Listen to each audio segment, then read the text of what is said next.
And there'll be some weird sounds here for a second. I just want to make sure it's active. Okay, great. All right, now back to my keynote. On the TV with my computer. Okay, well, If whoever's you on the like, TV with their computer, you need to mute your microphone, please. Oh, you're not on mute. No, you're not.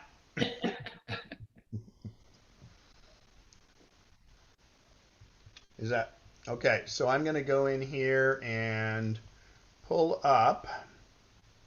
Oh, I've got it in the keynote. That's right. I did Al's letter in there, but I want to.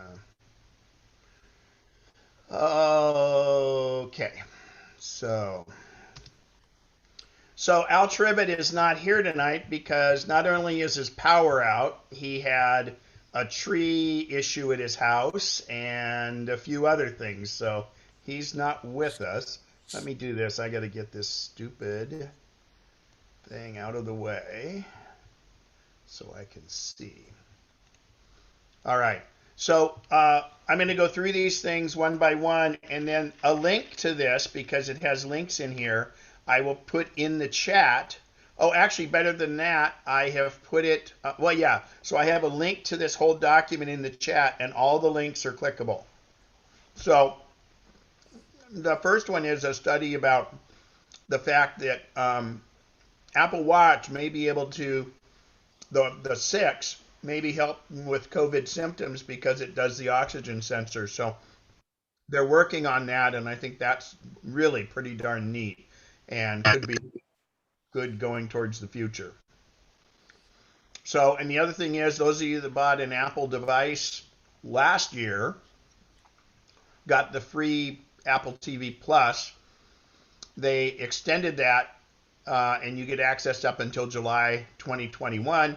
And I should point out the Apple Fitness program is you get 3 months for free, and the best way to do that is if you go into your iPhone and right below your iCloud, it will say Apple Fitness free 3-month trial. So that's there. As we go through this stuff, if there's questions too, feel free to shout out. Um, the newest rumor is the Apple Watch Series 7 may have glucose monitoring on it. And that's pretty amazing because non-invasive glucose monitoring, where it's just basically sitting on your surface. And this has been a rumor for years, and it's probably more to do with the fact that they may be able to use the moisture or sweat on your skin to detect it. So that's a big deal. Now I have to point out number 4 here. Number 4 is very important, and it's not often that I say things are very important. Um, the it was on the news tonight too. I'm sorry. It was on the news tonight, number 4. Yeah, and it's kind of a big deal. So um, what you want to do is on oh well, this says tvOS, so I'm sorry. Let's see if it's covered in here. So anyway, you want to update your Apple iPhone and your iPads to 14.4. It's really important to run it because there is a prospective security vulnerability. It hasn't had a problem yet. They're being proactive about it, and it does shut the door on that. So, but the tvOS 14.4 is out for your Apple TV. The HomePods got updated; those happen automatically, and then they have the new Apple Watch 7.3 was released last night also, and it gives you some new faces. It opens stuff up in other countries, and they've just got some bug fixes is all it is. So, and this is the one, iOS 14.4. You really have to do that for the phone, but this is the iPad OS and iOS. If you have HomePods, what it does is it does this handoff a little better, and I believe that on the iOS device it makes it so you can do more things with the Pro RAW. The other thing that's not on here is indications are that very soon that you will get 11.2, which is the update for anyone running Big Sur. I'll talk about that in a minute. But when that update comes out, you want to get it. And in fact, indications are that will be, you'll finally get the go ahead to do Big Sur at that point. So this link down here at the bottom, I'm going to take this link. Let me just get out of this, and I'm going to paste that into chat. So if everybody wants to go ahead, if you're on a Mac, at the bottom you see a thing that says chat, and if you go into the chat window, I will go ahead and post this, and that is a clickable link, and it's a clickable link to that PDF of what I just showed you, and every single link in there is clickable. And at the end of the meeting, you can save this chat file, and it's pretty good. Let's see here.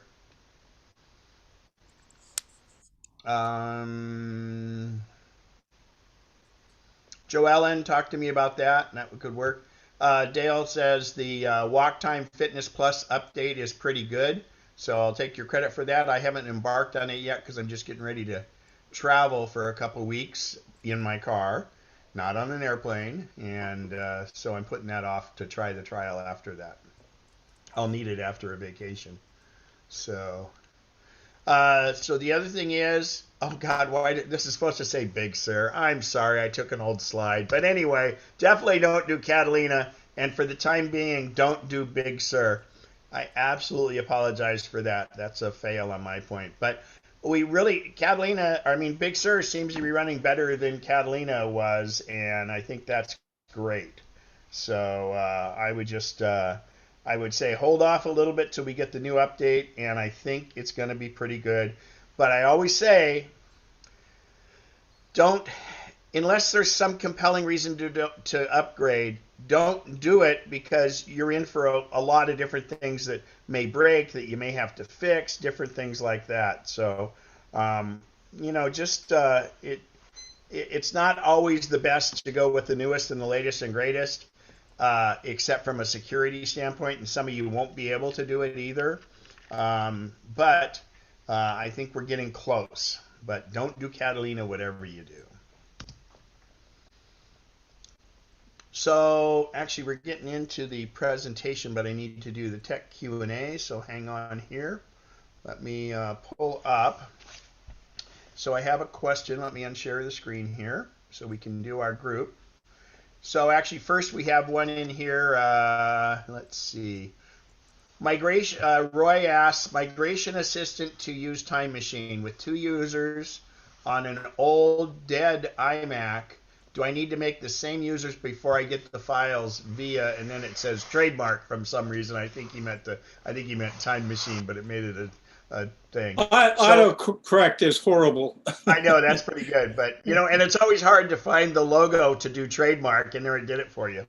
So Roy, can you say that in terms that I'll understand? I'll try. We just received Vicky's MacBook Air, and so we need to load. Is it an M1? Yes. Great. Yes. And so I need to get the information off the Time Machine, because we'd always backed up every day. And everything that I read, both reading and watching YouTubes, they all talk about just single user and download it. And so I don't know, with the 2 of us. So do you have it? Were there 2 users on the old machine? Yes. You'll be able to bring in both users. You'll just plug it in. Now, did you get a dongle so that you can plug it into the new one? Because no, the USB ports are different. I assume we'll go internet. Nah, you need to do it from the hard drive is the best. Don't do it from the other computer. It always fails. Well, the computer is dead. I have to use the Time Machine. I know, but what I'm saying is the Time Machine the USB from the Time Machine will not fit in the new MacBook Air. You need a USB adapter or a dongle for that. with a little tiny port. Yeah, it's called USB-C, or in your case it's USB 4, Thunderbolt 4. But you're going to need a dongle to hook other things up, like camera cards or sometimes printers or Okay. whatever. And then I just run the migration program, huh? So you're going to need to get that, and you're going to need to connect other things to it. So what you're going to do is get a dongle, and then you're simply. Have you fired the new one up yet? Yes. Did you create a user already? Just Vicky. Yeah, I you haven't. should never do any of that until you have the time machine hooked up, and then just Okay. do migration. At this point, you can go in and do Migration Assistant once you get the dongle, though. But for everybody's future use, just hook the time machine back up to the computer and fire it up for the first time, and then it says, do you want to migrate it in? Because you're going to have some weird hoops you'll have to jump through to use that user. So it's not a big deal, but it's quite easy. So go ahead and delete her as a user and then just plug it in? Did you hear me say that? No. So that's why I didn't say that. In her user, you go into Migration Assistant in Utilities folder and just do the migration from there. Okay. Okay? And mine will populate there as well. Well, you have the option to bring it in, and then at one point it'll ask you to set password, and when you do, you're going to want the password to be the same as what you used on the old one. So Okay. Thank you. All right, so George sent in a question too, and actually this may apply during the presentation. The mailboxes and contents on my old Mac Mini are a jumbled mess. When I set up my new iMac, I intentionally did not set up mail. How do I start fresh on a new iMac and not import the mess from the old one? Thanks, George. And he has a great signature. Sent from my iPhone. Autocorrect may add some weirdness. So, yeah, that's pretty good. So what you'll do is, when you just fire up mail, you're just going to put in the accounts that you want it to go get mail. So if those boxes exist on your mail server, they're going to come over and show it. If they're only on your Mac and they're not on the mail server, they won't come in. And I hope that answered that question. If you're here, is George here? I thought I saw. Yeah. George, does that help? Yes, it did. My picture seems to have gone crazy, but you can hear me. Well, you didn't ask about pictures. Well, that's No, I'm just saying my Zoom picture. Cloud. Oh, okay. No problem. All That right. did it. Thank you. Okay. Anybody else? Go ahead and ask some tech Q&A questions that aren't related to mail, because we're gonna have question and answer after I confuse you with mail. Go ahead and either raise your hand in the participant window, or I'm sorry, it's in under reactions on your Mac. On your iPad, your iPhone, it's in the upper right corner.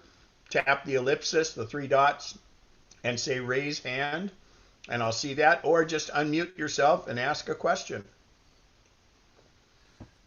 Melissa, go ahead.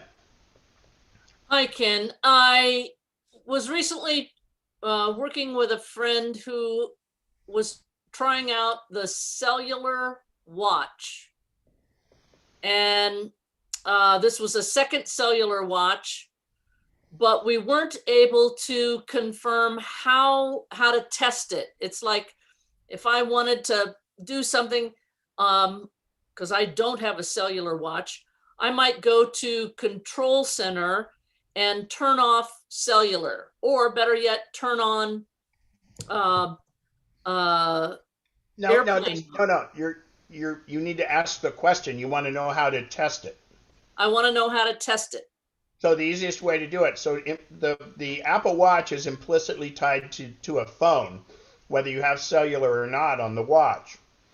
And if you don't have cellular, it only works it works limited amount if the phone is off or not there. So the way to test it to see if the cellular is working on the watch is to shut the phone off that's tied to it completely, not just asleep, but completely shut it down. And then just tell Siri to call somebody on the watch. And if it calls someone, then it's obviously going over cellular. So if it doesn't work, then is it And an it's Apple not problem working. or a cellular service problem? That's a what problem? Well, we got a Not an little Apple bit further problem. since I first posted the question, and AT&T's help indicated that it was an iPhone 12. No, the iPhone 12 Who's eating? Who's eating? when you shut the phone off, the iPhone 12 is not involved with it at all. If the watch has cellular active,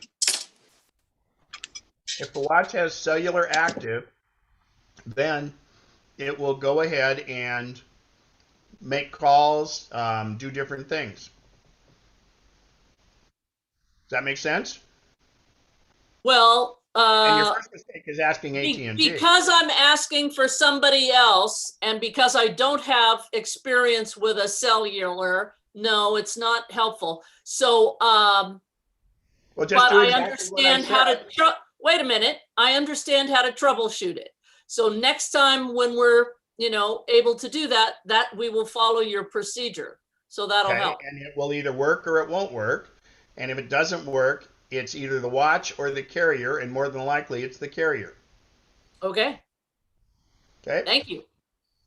So Karen Papa, I don't know how it happens, but I keep getting a split screen on my eye. Oh yeah, split screen's tough. The best way to do it, because you really need visuals on it, is Google how do I turn on or turn off split screen on an iPad, and it'll show you, Karen. That's probably the easiest because it's crazy and Not natural. yeah, it's just counterintuitive. You got to make it smaller, and then you swipe it away, and then you flip it up. I and it's a feature that not many people use, and it's a feature that a lot of people invoke by mistake, and then they can't get out of it. And believe me, the 3 times it's happened to me, I had to go back and Google how to undo it. Okay, so. Well, I don't know how it's happening, and if I knew that, I probably wouldn't do it. But once I get it on there, it's so frustrating because I keep pulling it way down, and it just doesn't go away. But I'll follow that. You have to kind of pull it to the side and make it a smaller part of the window first, and from there you can kind of swipe it away. But I just Google, and there might be some videos and some other graphic things to do it because, like I said, I have to do that every time it happens to me. Perfect. Thank you. You're welcome. So Barbara asks, sometimes when I text someone in my contacts who doesn't have an iPhone, well, they shouldn't be your friend, first off. They don't get the text. I've not had this problem texting with an iPhone. So this is for everybody. Go ahead and I'll go ahead. I'm not going to share my screen, but what you're going to do is go to Settings on your iPhone. And in Settings, go down to Messages. And in Messages, you want to go down and do a couple things. You want to make sure Send as SMS is on. And I'd also turn on MMS messaging below that. And then if you're doing that from other devices, you would also go to where it says text message forwarding and tell it to repeat on your other computers. But the important thing is you have to send it as an SMS, and it says under that, it says send as SMS message when iMessage is unavailable. Carrier messages rate apply. What that will do is people without iMessage, which is every other non-Apple device, it will then send it as a text message. Okay? Okay, the Mac's been spoken for. Good deal. Carol Becker, unmute yourself and go right ahead. I've been getting a pop-up window on my iMac that says my computer's battery is running low. I don't understand that. It's on your iMac? Yes, but How old's your iMac? I am plugged into a battery backup. No. Oh, well. Now, if you have a battery backup, did you do the software for your battery backup? I don't know. It's been years. Well, then if you haven't replaced the battery, it's probably bad. And what I'm thinking is when you install it, you may have a software that monitors your battery backup, and that could be the case. Those batteries are only good for a few years usually. Oh, it's been it's been about 2 or 3 years. Yeah, so that would be the case possibly. And there, I haven't seen it in ages, but iMacs had, I mean, all Apples had small little batteries in them, but I don't remember there ever being a warning pop up. So that's an interesting one. I think that might be, you might have installed the software for your battery backup when you installed it, and that's telling you your battery is low. Okay. What I'd do is I'd Google the name of your battery backup, what brand it is, and Mhm. that message and see if that follows suit. Okay. Here's a tip. If Mhm. that's the case, if it's that battery for the battery in the battery backup, uh, Batteries Plus has the batteries for the backup units. Good. I Yeah, love that place. and they're pretty easy. They're pretty easy to replace. But when you do before you go in there, search your battery backup and find out what the pricing would be for the whole new unit. Mhm. Because sometimes you can get the whole unit cheaper than they can replace the battery. But Yep. if not, it's really nice and those batteries, they can replace it right there for you because they're just a standard battery inside. And in fact, they'll test it for you. Ooh. Okay. Well, thanks. You're welcome. Good question. Hey, All right, Ken, Ray, go right ahead. Ken, this is Barbara. I went in and checked the settings that you recommended and they were already on. So any idea of what else might be the problem with the recipient not getting my text? Do you have other people that you're able to green text with? Sometimes. I have two people that I regularly text with, and one particularly has a problem getting them. Doesn't happen all the time. Sometimes. The other Oh, you person, didn't say it didn't same happen all thing. the time.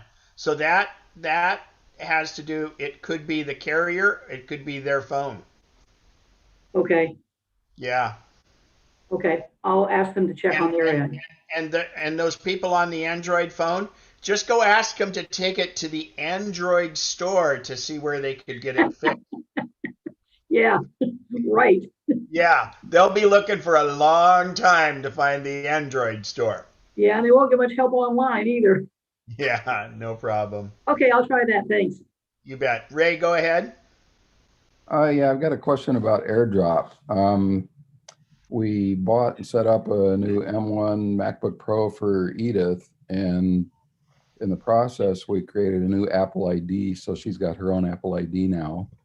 But the weird part is I mean, everything on her laptop is named her laptop, her name. And anytime I try to AirDrop from my laptop, I'll have different pop-ups like Ray's iPhone. And hers doesn't? Well, hers actually shows up as Ray's MacBook Pro, but even though everything's named her name on it, but I'll have that. When and you my say everything's iPhone, named her name, Ray, have you gone into sharing to see what the name says? yeah, it says Edith. Okay. But the thing is if I AirDrop it to any device on there, whether it's my phone or my iPad or what it's calling my laptop, all three of them go to her laptop. Okay, so send it to just one of them. Well, I do. I just send it to one of them, but it won't go to that device. It always goes to her laptop. Well, So wait, what device are you trying to get? I thought you wanted it to go to her laptop. No. Like if I want to AirDrop a PDF file to my iPad, Your iPad. I'll send it to my iPad, but it won't go there. It goes to her laptop. The only way So, my iPad is to have her close her laptop temporarily, and then it'll AirDrop correctly over to my device. I wonder if you have the, wow, you might have multiple Apple IDs on her computer. Should just be one because we just set it up for hers and that's it. Yeah, that one's weird. And then the other thing you can do is you can try restricting it to in contacts only or favorites, or open it up to everyone, usually the thing is stuff doesn't show up. So yeah, and so it doesn't show up on yours. That's bizarre, and it might be a big Sur issue. Okay. So yeah, so Yeah, we got again, to we have a workaround for now, so that's okay. yeah, that's a weird one. All right, so oh, and you know what? I completely forgot in our news and rumors and all that stuff is I'm checking in on the first Saturday of the month, so I will not be teaching the class, but it's so much better. Pete Losey is going to do from 9 to noon. He's going to do pages, and he's going to do in-depth pages like he always has. He's donating his time to do that, and when you're there and you participate in that, you should encourage him to start doing Empower Mac online. But if you've never been to a Pete Losey full-blown class, you need to, because you will learn so much and walk away. He caters it to all levels, and it's very, very good, and I really encourage you to attend. That's the February 6th at 9 a.m. And Bob White will be sending us the normal link we use for the first Saturday class. So I encourage you to do that. I'm sad that I'm going to miss it, to be honest, because it's great. All righty. Ken, but Rich Pearson's been trying to flag you. Well, he can He's been waving his hand. or he can raise his hand.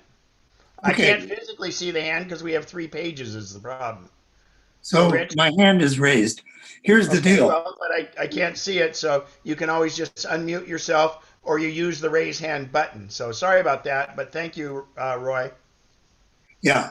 Okay. So the other day we were using FaceTime on our laptop, and the Alexa took over the sound. Don't say It that was kind word. of annoying. Say my Amazon device, because when you say that word, everybody's thing will go off. Oh, okay. So if you say that word and say buy 300 rolls of Scotch tape, all of a sudden everybody's going to get 300 rolls of Scotch tape. That would not be good. Say that. You can say the A word. Just say the A device. Okay. Go ahead. So did you get the question? No, I was too busy making fun of it. I'm sorry. Here's the deal. We were on FaceTime on our laptop, Right? and the Amazon device took over the sound. Okay, well, that's one of my wake words. That's okay, though. Just say the A device. So what's the deal?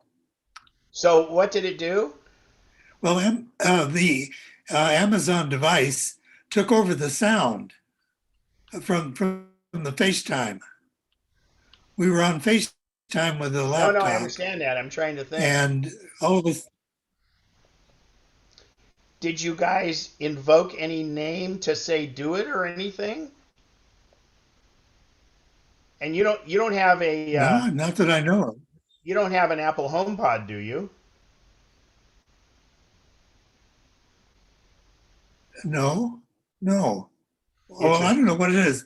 It's just that tower that From where you say the the name starts A with word. A. Yeah, I have Yeah. no idea why that happened. He has sounds like he's got a first generation ECHO.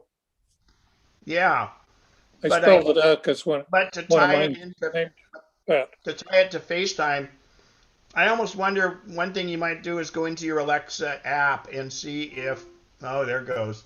Alexa off. Go into that A app and see if there's something about linking to your device. Okay. Good luck with that. Okay, thanks. Yeah. All right. Carol, we're not sure. We're going to look at see if that can be recorded. So Tiffany has a question. In the Finder of the MacBook Pro, under Devices, it shows a mysterious remote disk. Well, that doesn't mean a UFO, okay? You're saying a mysterious remote disk, and I think about a UFO saucer. But really what it is, what remote disk is, once the Mac started coming without an external hard drive, an internal DVD drive, they had the ability for, if you had another Mac, like a laptop nearby, that did have a DVD drive, you could put the DVD into the laptop and you would be able to see it on your iMac. That's becoming less and less because hardly any of the Macs anymore none of the Macs anymore come with it. So that's all what remote disk was. You could remotely use a disk. It's And it not even went needed when you get a cross-platform. USB. It's not needed when you get a USB device to run a DVD or things like that. So, Bob, I'm sorry I didn't. And you could even use it if the other computer was a PC.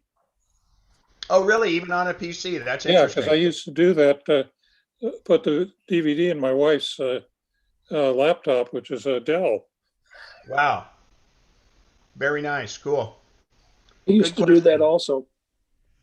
Anybody else have any questions? This is the time. We've got time. So ask away, mute yourself. If you have your hand up, I can't see you on the other screens. So feel free to hit raise your hand or go ahead and just unmute yourself. Carol has a question in the chat. I just told her. Oh, by recording? Yeah, that he may, but we never know. It's whether Pete will record that class or not. Okay, I have a question. Go ahead.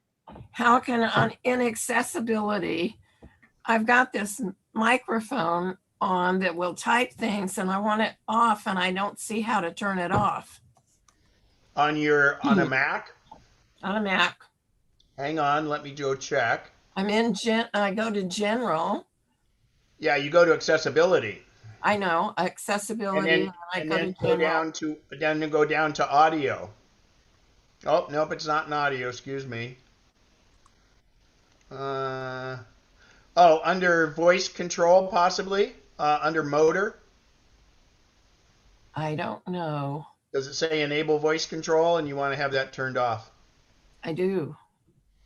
I'm in accessibility. And then look at voiceover is the first one, or the second one under vision. Does that say enable, is it off? Hello? Yeah, I'm looking. I don't know. Do you see voiceover on the left? Yes. Okay, Yes. Click on it, and is it checked or not checked for enable voiceover? It's not checked. Okay, then go down to spoken content and look at that. My choice is open voice over training or open voice over utility. Yeah, but we don't. Am I supposed to go further? So if you open the voice over utility, you can say, let's see. Yeah, see, I think you're getting into a can of worms there. I don't know that you need I'm already in. Well, go down farther and go to spoken content and see if any of those are checked. Okay. Nope. Okay. Voice control wasn't, right? Right. Wow. I would Google that. Anybody got it? I would Google it otherwise. Okay. That's weird. I know. It's and is it just is it a floating thing or what? Well, it's a microphone that says wake up. And I can turn on the microphone. That's voice. Or do you have drag and dictation on your computer? No. Okay. Then look, that should be voice control. So go ahead and click on voice control because that's what that is. Or one other possibility, Ken. Yeah. Some of these audio things have their own preferences. Yeah. So if something else is running, but even sometimes behind the scenes. Yeah. I mean, it's just a possibility. Well, it says on voice over, it shows a little microphone, but I don't know how to turn it off. Well, in the preference there, does it say enable voice control? Is that checked or not checked? Because that's the first thing I asked you. Nope. No, nope. What? In the preference, it's not on. In the It's preference? not. Enable voice control is not checked. No.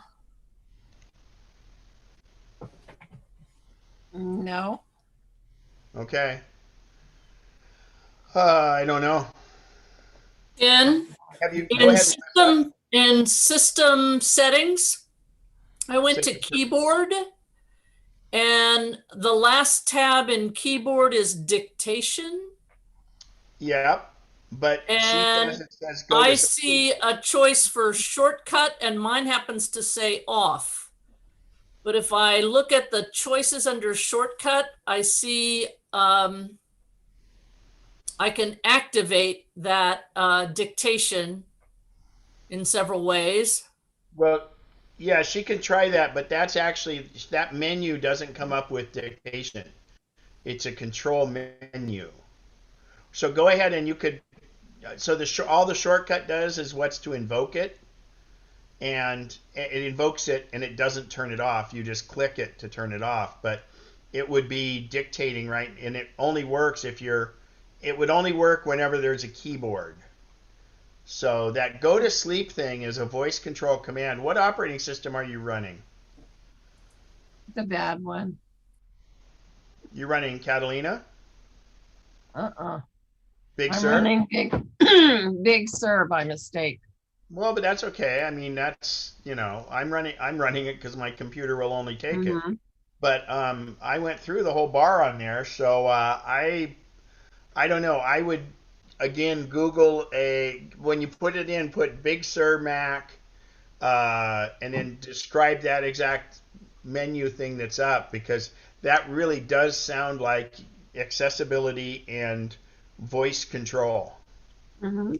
That's what and it sounds to me. I don't, and it says it's not checked, which is weird. Have you restarted? Yes. Okay. The other thing is you can do the old zap the pram. So what that is when you restart the computer, you press and hold the command option. They're right next to each other, and then the P and the R, like Paul and Robert. And you're gonna, as soon as you hit the power button, you're gonna hold both of those down until you hear the startup chime 3 times, and then let go. That kind of resets some stuff. And boy, other than that, you got me. Okay, I'll try it. Roy and Rich, your raise hand button is now under, if you're on a Mac, it's under reactions, by the way. They moved it. So if you're looking to how to raise your hand, it's reactions. And Margot, I do see yours. Go ahead and unmute yourself, Margot. Unmute yourself, Margot.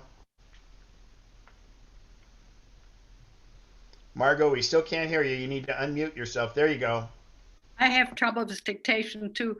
I push FN and it goes for about 5 or 6 words and then it stops and I can't get it going again. I can never continue dictating. I can only do one little sentence. Well, that's interesting because it usually goes until you tell it not to. No, it stops after a little bit and then I push FN again and it doesn't start. Yeah. Now, do you hit FN twice? Yeah, I'll either once or twice just to get it started. Twice is the key. Twice invokes it, not just once. Be sure to hit twice, huh? Hit twice to start it, and then when you're doing it, and I wonder if that's causing the timeout, but I don't know.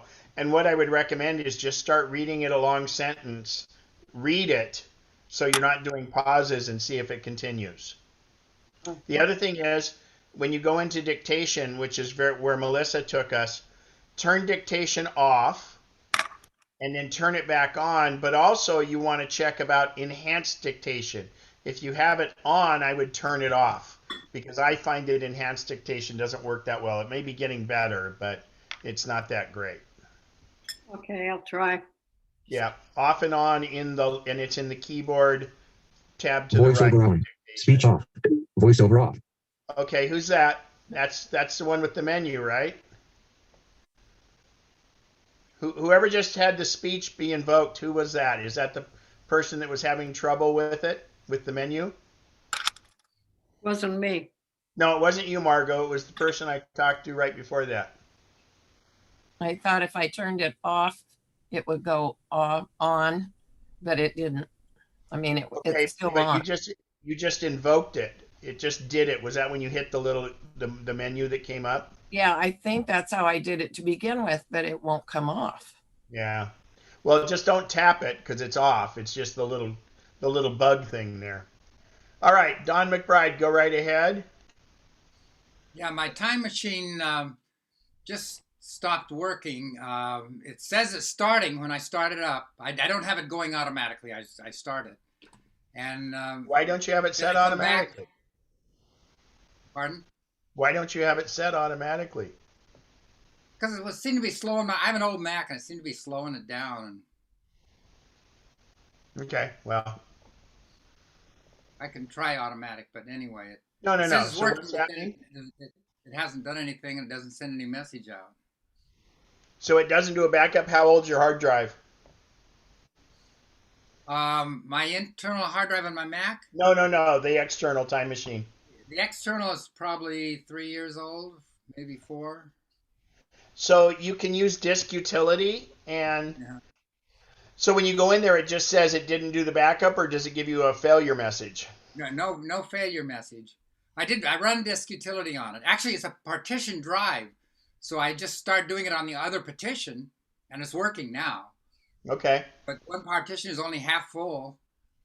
I've got 400. Yeah. What I would do is, well, hard drives are cheap, so if you don't, I would get another backup, and then I would go through and format that entire drive and start from fresh, because the bits get scrambled in it, and that's why you're seeing with the partition, unless you have enough room on the one partition to just have it keep going.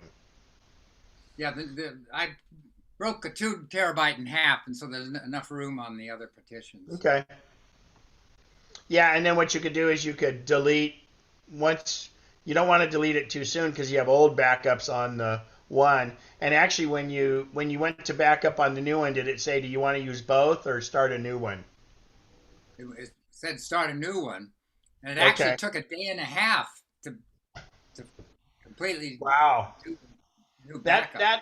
That hard drive might be getting a little old if it's gonna. Well, I don't know if it's the hard anyway. Yeah, that's a long time. Yeah. Okay. Any other questions before we move on to the presentation? Anybody else? This would be the time. Speak up. All right. So let me go ahead. I'm going to share my screen again. And you guys will have to alert me as questions come up. I don't mind questions along the way. So you can unmute yourself or raise your hand. But I'm going to ask Bob and Lisa and anybody else that sees a raised hand in participants. It's in the participant screen. Let me know. So here we go.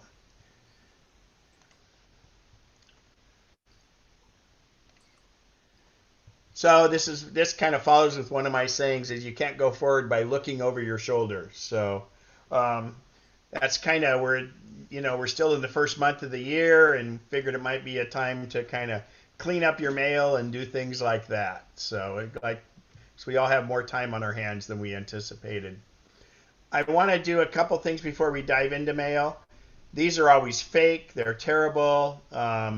Just don't worry about this. That's a fake Amazon one. It looks official. This looks like an official Apple ID one. You get these all the time. And if you were to hover over where it says verify now, or you went up to the word Apple, you'd see that it's not from Apple. Don't respond to these. They're getting fancy with these now. They pop up and they make a bunch of noise. And then they also say, if you shut down your computer, it'll erase everything. It won't. Just close Safari or Chrome, whatever you're using. Shut down your computer, restart your computer, and you should be fine. These are just like pop-up ads, and I call these people farmers, and what they're trying to do is harvest your credit card. So all of these things come along. I had a real good-looking one the other day that was saying it was about Social Security and all that. So all of this stuff is always fake, along with those phone calls you get. So this was an interesting one that I got, and it was somebody I don't know, and it was from me, but it's got a different address on it. So I don't know how that happened. You can. Yeah. You know, I've shown these to you before. This same, they all come showing the same John Dean 789. Yeah, I think that's what I copied. This was from when you showed it to me before. Yeah, well, I continue to receive them in a Nexus info address. Yeah, that's weird. So, yeah, and so, this was actually, and what's funny is, here it is asking to send them iTunes gift cards and stuff. So just, you know what, if it looks like it's from you, you know it's fake. If it's from somebody else and they say, you know, the email didn't get hacked, what happens is they go ahead and they just find an email and they start sending them, like this one. And I guess Al Trivet got another one that he thought was from me the other day. He texted me, he goes, Ken, did you send me an email about something? I said, no, I didn't. So I was on the ski hill, so I know I didn't. So kind of in that same vein, I want to talk about passwords. And it's time to kind of do password tune-up for everybody. Whenever Apple wants you to have very sophisticated passwords, and that's good. The only problem is they're hard to remember, but I implore everyone to use iCloud Keychain and tell it to remember passwords. But if you have to make up a password, I'm going to use my age-old protocol that I developed to show you how you can make passwords that you won't have to write down, that you'll remember in your brain.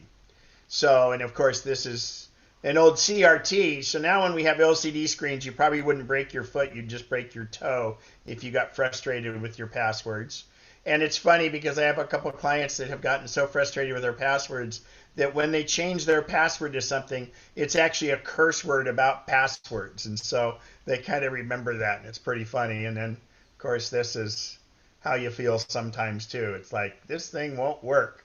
And we're on Macs because we like things to work well for us, but passwords are a pain in the butt. And probably 8 years ago, I said, oh, don't worry, they're going to be using your voice real soon. Well, to this point, very few places are using your voice for your password.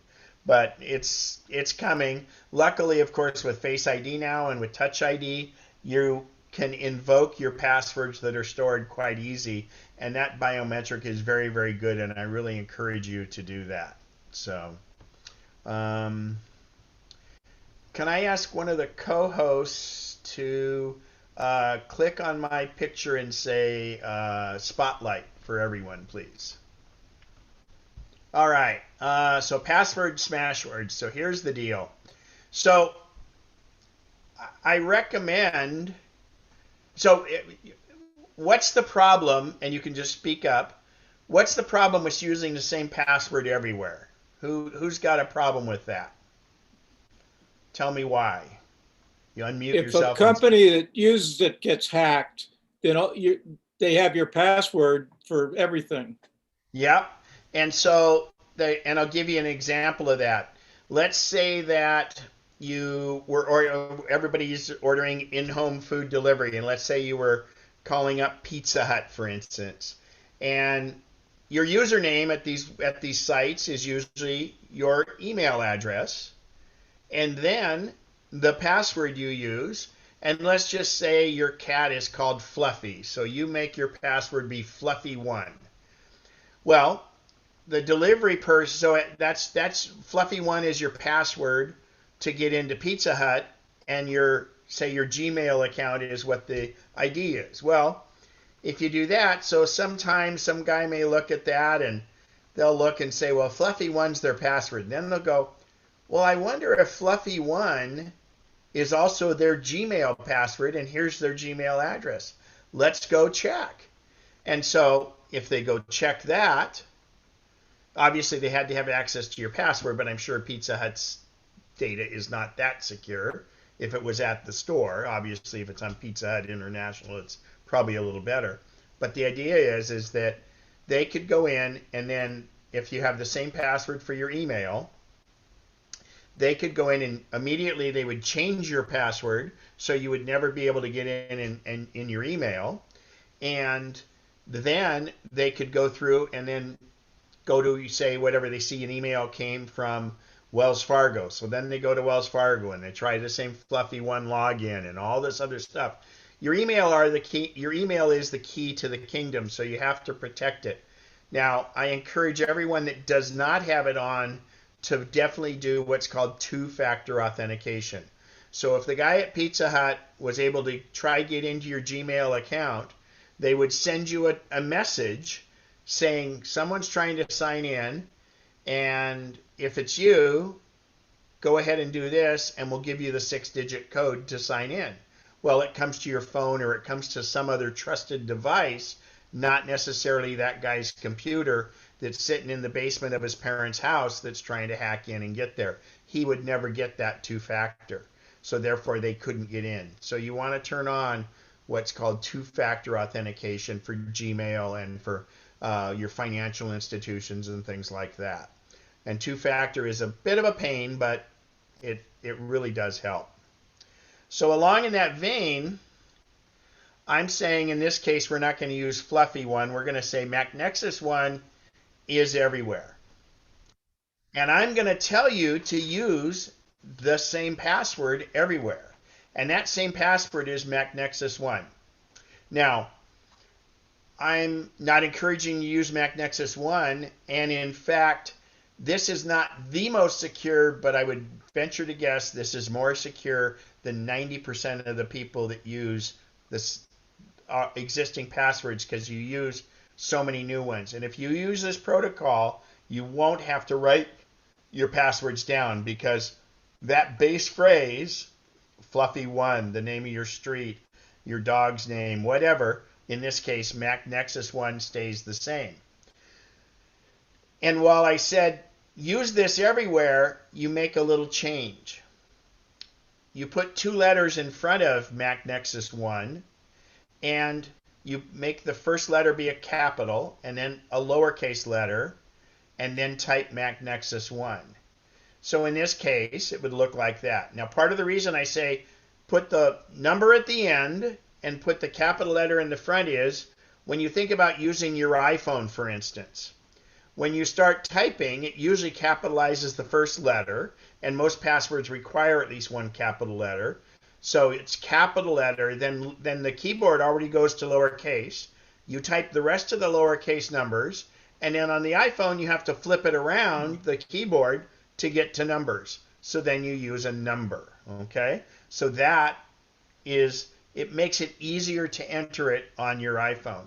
The other thing is when it asks you if you want to save that password, absolutely have it save the password. It's stored in a very secure spot in your Apple device. So in this case, let's say you're at Wells Fargo. Now, the important part about this process is you keep the protocol the same. And all you'll ever have to remember is that your base password is, in this case, MacNexus 1. So I always know what website I'm at. So for Wells Fargo, just like every other website, it's the first 2 letters of wherever you're visiting. If it's Apple, it would be capital A, lowercase p, MacNexus 1. Now, remember, in Apple, it's a little different case because you have iClouds, iTunes, the App Store. But all of those are Apple. So, in fact, I made it capital A, lowercase p, and then you would use MacNexus 1. I do have one thing. It's interesting. I took up golf a couple years ago, and so you go to all these different places to log in. There are no places that are real secure, and half the time it goes from the course out to some special place that does the booking. So basically, if I'm doing anything concerning golf, I just use a capital G, lowercase o, and then I would use my base password after that. So I know that if I'm doing a golf thing, that way I'm not struggling to remember, did I use Troon, did I use Easy Golf, what did I use? So that's another way you can vary it a little bit. So obviously we talked about Apple iCloud, capital A, lowercase p, Gmail, capital G, lowercase m, MacNexus 1, Pizza Hut, like we talked before. Again, it's the first two letters. Bob, you got a question? Go ahead. Yeah, one, if some banks and stuff also I'm going to get to want that. special symbol. I'm going to get to that. Okay. But thank you. So Amazon would be capital A, lowercase m, MacNexus 1. So what happens if I want American Airlines? Well, I'm sorry, Amazon off. It triggered my device.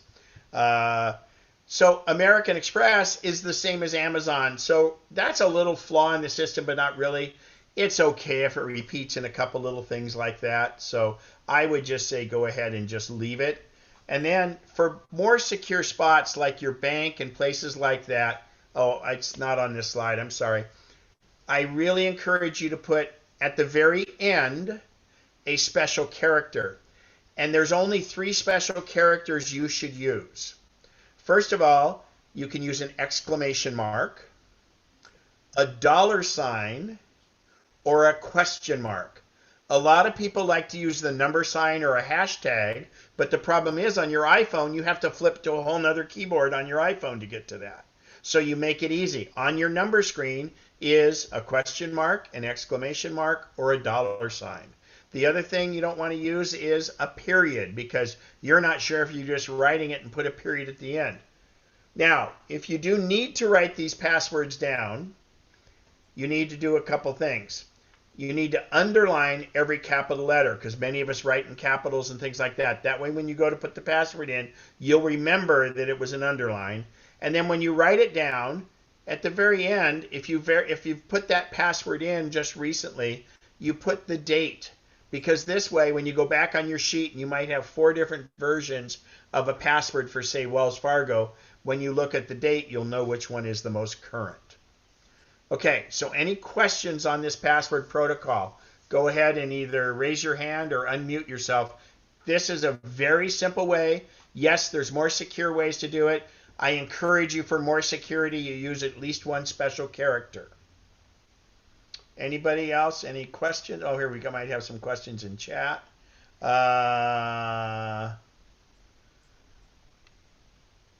Command Q. Thank you, everyone. How do you comply when asked to change your password when prompted by a bank, etc.? Well, good question. So, Louise, and you're sure it was the bank asking you first? No, Louise? I just chose that and threw it in my text. Okay, no problem. Because many times you'll get an email, and that's the ones you don't want to respond to. Oh yeah, absolutely. But the bank, if they think your password's weak, or they sometimes after a certain time, they may want you to do it. What I recommend in that case is just do a different number at the end or a different special character, and then be consistent about it. Like, for instance, at one point, Apple didn't like they said I'd reuse the password once or whatever. So I just put 2 of the same number at the end. Mine ended in 9, so I just put 99. And then after a year's time, I was able to go back and change it to the normal one. And every time you change it, whether you're in Safari or in an app, it will say, do you want us to update the password? And every time say yes. Okay? Good question. Anybody else? Any questions? All right. So that's the drudgery. Oh, go ahead. When you do that and you're on that website, it doesn't come up automatic. You have to put the number in, right? I mean, you have to put the password in. The question is why? I mean, when I do it and I say there's a particular number, or they give you a number, No, they never give you a number. You make up the number.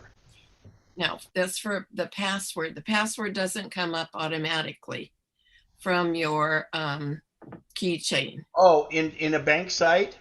Anywhere. Well, then you don't have iCloud keychain on, and you're not using Safari or Chrome? I'm using Safari. Okay, in Safari, you should go into Safari preferences and make sure autofill and passwords is on, because otherwise it's not autofilling for you. Okay. Thanks. Yeah. And some banks will only put your password in, but the Macs are so secure now, and as long as you have a little bit newer browser, it'll keep the password for you. If you have trouble with that, you can email me afterwards. So, alrighty. So, mail, and we're going to get into mail and a little bit of mail management, but also some of the things you can do. Hang on here. If I update my new password, how do I change the autofill to use the new password? So Dennis asked that. So Dennis, what you do is when you're on the website and you put in the new password, when you hit OK, it should ask you if you want to update the password. And if it doesn't, what I always do is, let's just say I was at Wells Fargo. I would, every time if I have to change my password, I immediately log out of my account and log back in with the new password. First of all, to make sure that I did it right, but second of all, so it can spur it to ask. It should ask anyway to save it, but otherwise, if you log out and log back in, it should ask if you want to save it. So, all right, so it all feels like that sometimes. And what we're going to do is we're going to talk about the Apple Mail app, which in the newer operating system is more like an envelope. In the older one, it's a postage stamp. So first and foremost, I know a lot of you use SBC, Comcast.net, Wave. You should never continue using an email address that you get free from your internet provider. And the reason for that is that if sometime you end up, let's say you, like for instance, I used to be, when I lived in Rancho Cordova, I had Comcast. Somebody's saying my audio is dropping out. Is that happening? Yeah. I'm going to switch to a different microphone. George, does that sound better? George, is that better this time? Sounds better to me. Okay, well, thank you. Thanks for that. Sorry, it's this webcam. So let's say, like for instance, up here in Sun City, there's no Comcast. So if I had used Comcast for my email or Xfinity, when I moved, I would have had like 30 days to go and tell everybody I have a new email address. The other thing is, if you get fed up with your internet provider and you want to threaten to leave and you're going to go to somebody new, well, they'll look and they say, well, you use our email. We know you're probably not going to leave. You want to be a free agent. You want to be independent of your internet provider. Because first of all, like Yahoo that handles SBC, the weird thing there is ATT SBC is handled by Yahoo, and Yahoo got bought by Verizon, who's their competitor. And so you just don't want to be with those. You can keep the existing email service you have with them, but I encourage you to go out and get a new one. You can get an iCloud account from Apple, or you can get a Gmail account from Google. And they're both very good, or you can get multiple ones if you want. And again, if you get one from Apple, your Apple ID will still have your old email address as your ID. You would get a secondary one and just use it for your email. So that's super important. And they're not going to look out for you because you're not paying anything for that. At least with Google, with Apple, you're buying the Apple device. But then the other thing is the Gmail, it's because they get to put ads on it. So let's see here. Don't depend on them. Those and SBC Yahoo are the worst. If you've tried to call their customer service, it's crazy. So again, if you move and change providers, you'll have 30 days to go to all the banks and everywhere else and update your email address. You don't want to be forced to do that in a hurry. You want to kind of get that taken care of right away. Use iCloud or Gmail. And then you can just check them all and you leave the other one up there. And it's kind of funny. This is the state of the thing these days. 10 years ago, we were like, oh, dang, I've got mail. Now it's like you got a whole bunch of unread emails and you're really happy to get regular mail.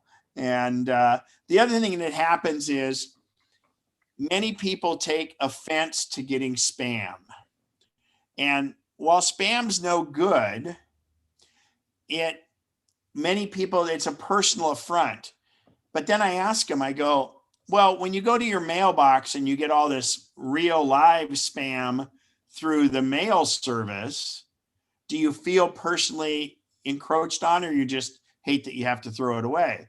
So don't take it personal if you're getting spam. Don't let it get your dander up. And I think a lot of it has to do with the fact that it's a newer way of dealing with it. It came into our life slowly. We're getting junk mail, things like that. Keith asked a question. No, MacNexus does not support MacNexus.org. And that's another one you shouldn't have been tied to anyway. It's Gmail or the others, because here we are an organization and like we did, we gave a long time to get rid of it.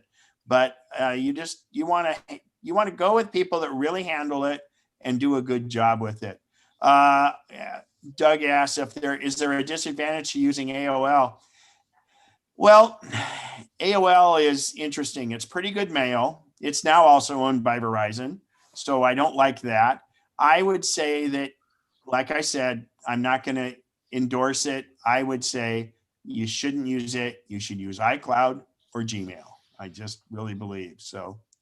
Yeah, Peter, I'm sharing my screen, so you just might have to flip your screens or come back in. But is everybody else seeing my screen? Let me look on my iPad. Yeah. Let's see here.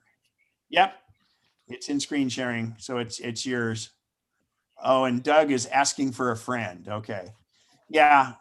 The other one is AOL. You know, some people are still paying a lot of money to use AOL and just for the email, and they offer theirs for free now. So Mary says she has 2 separate Gmails, one for personal, one for business. I actually use more than that. I have one that I kind of use as my throwaway email address, that whenever I'm asked for to use an email or to sign up for something, I'll use that one. And Gmail has such a great spam filter that it takes care of it. But I have different ones for different things. I keep one that's actually my name. I keep it pretty much sacred and only give it to a few people.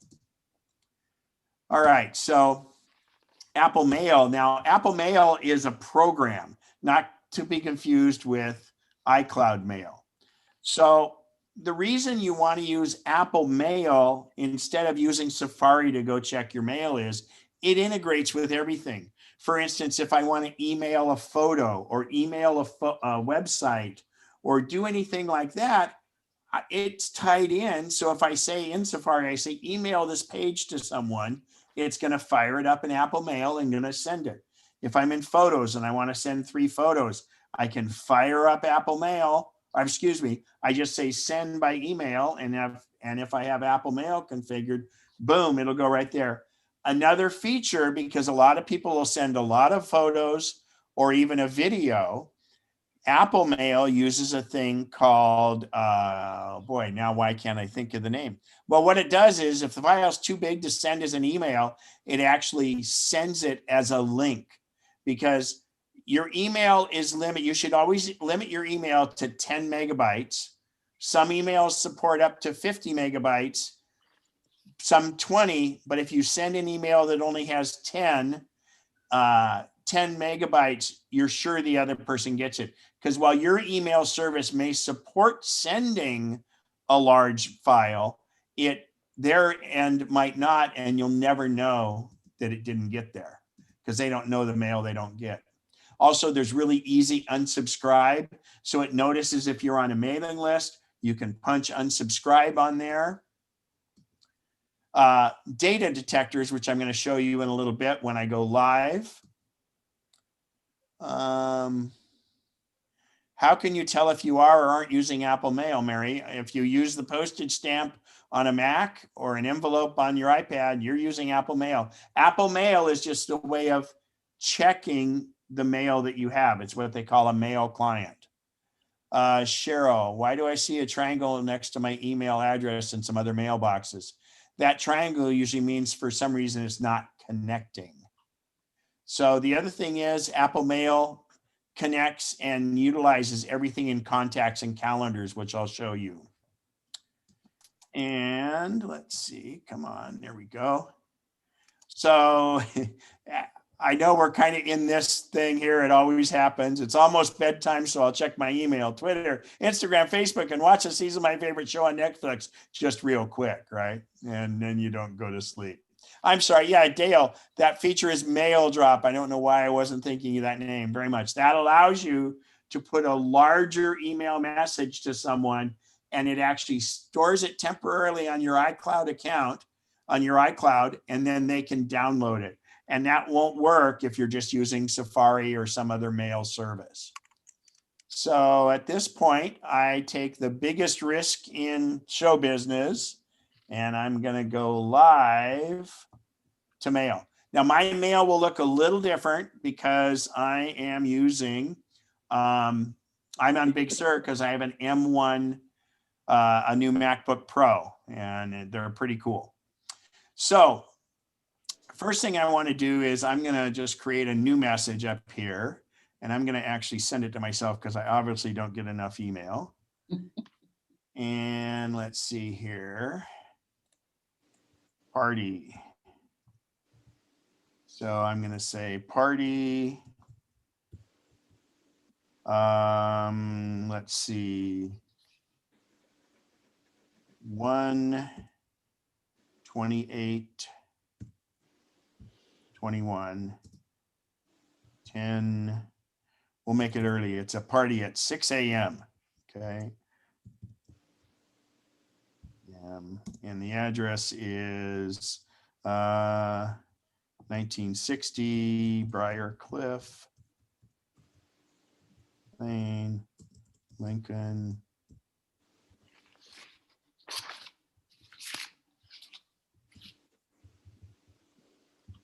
Okay, and I'll put a phone number here.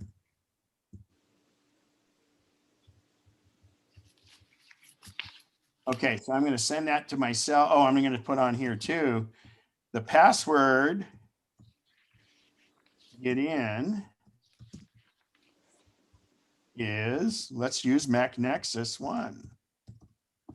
Bing. All right, so I'm going to send that to myself. So, and okay, so that came in. So I'm going to show you these little thing called data detectors. So what's really neat here is you can see that I have, it says here, Siri found one event tomorrow at 6 a.m. And if I go, I can click on that and add it. But also I want to show you the data detector. As I hover my cursor over, you can see it becomes like this. And if I click on that, it brings up a view of my calendar so I could see if there's anything going on at that time. And I say, oh, no, that's okay. I have nothing going on at 6 a.m. And, oh, it's going till about that. Well, okay, well, I'm going to add it to my calendar. So by using Apple Mail, it sees a date. And when I hover over that date, it uses the data detector and says add it. I also could just use the add from up here. Now, when I hover over the phone number, I should have separated that. But if I hover over this data detector for the address, I tap that and it says, oh, they're in your address book. Or I can add it. Actually, it shows up because I have that in there. So here I would say add to contacts. Or here it says, oh, there's the location. Oh, that's in Apple Maps. Okay, well, good. I can go to that. And it just does it directly from Apple Mail. Now, the beauty of this is I've saved this on my calendar. So let's go over to the calendar at this point. Now, you didn't see me enter anything because the problem is whenever you enter stuff, it, hang on one sec here. Screen's back to me. Bob, are you there? Let's see. Yeah. You do command, what's that? Command tab. You know, like to switch apps. Yeah. Oh, okay. Someone was asking that? That was in response to Peter's message. Oh, I missed it. Sorry. To give him a quicker way to come Oh, back yeah. in. Okay, got it. All right. So anyway, let's go back here. So I'm back in my calendar, and when I go to the 20, I got to get stuff out of the way here. Go to today. I'm in March. Got to get out. I've got too many screens up here. There we go. Sure. So if you look here, tomorrow morning is the party.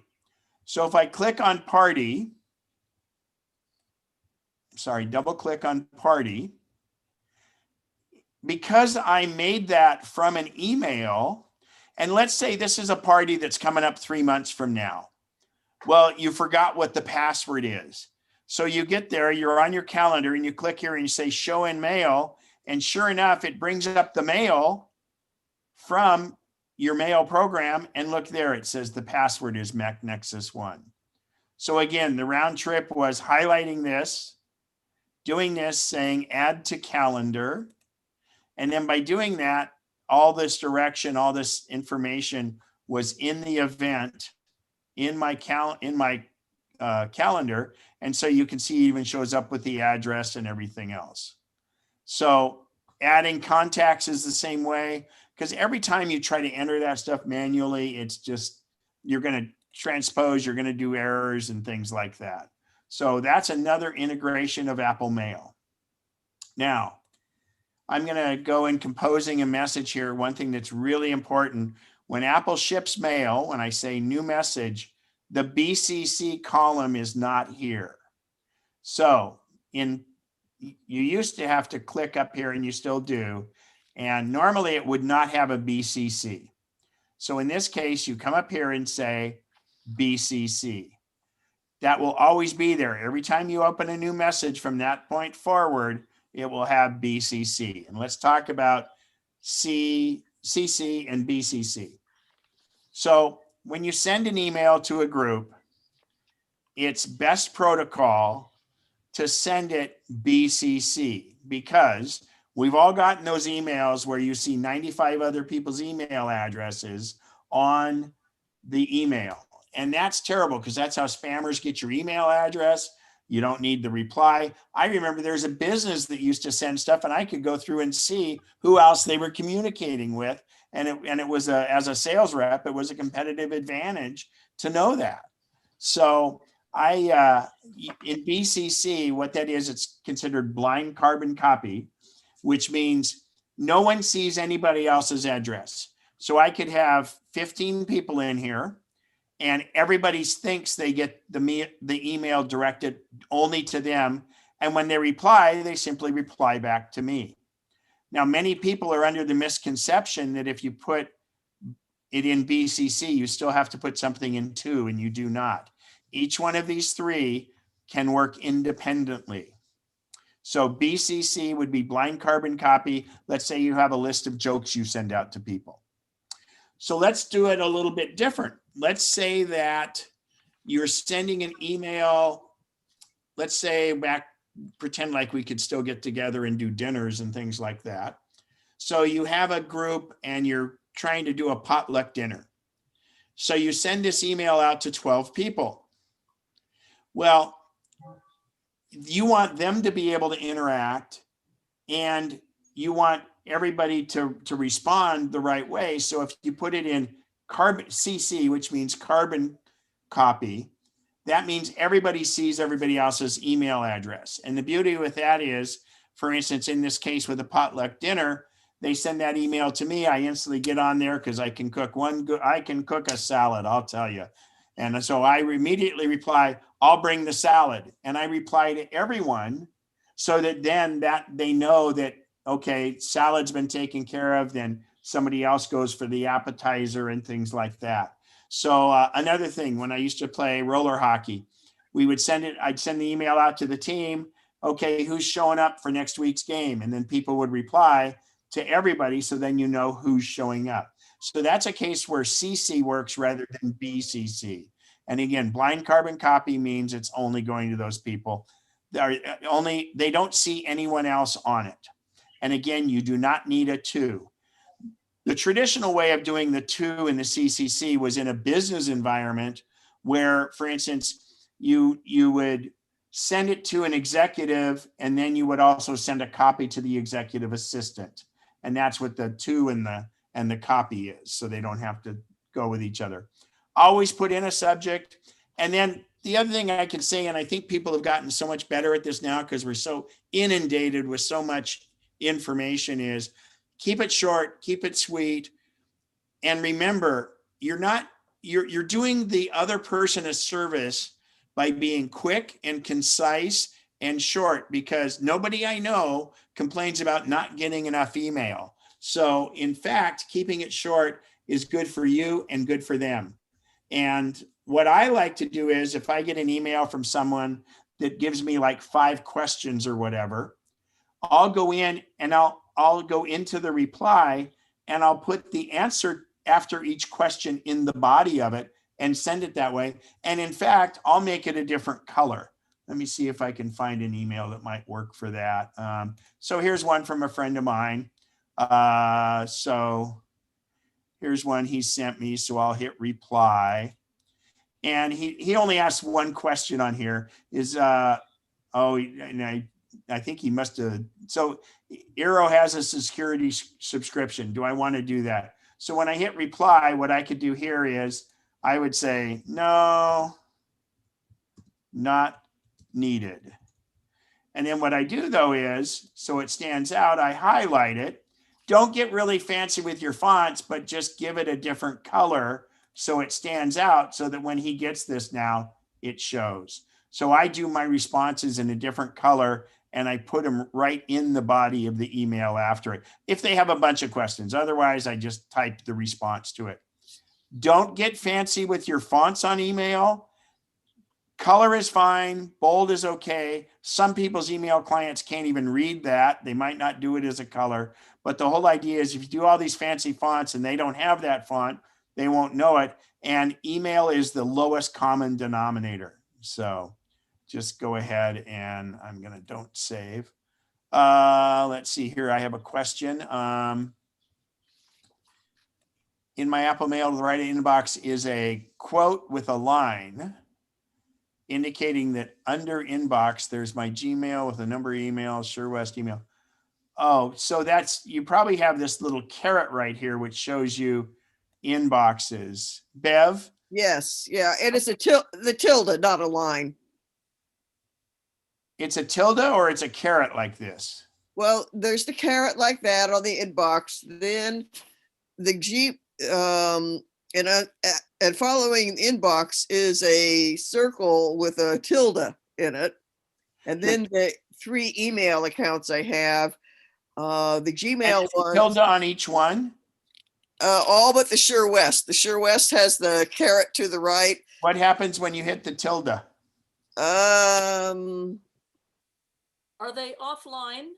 It says connection failed. Yeah.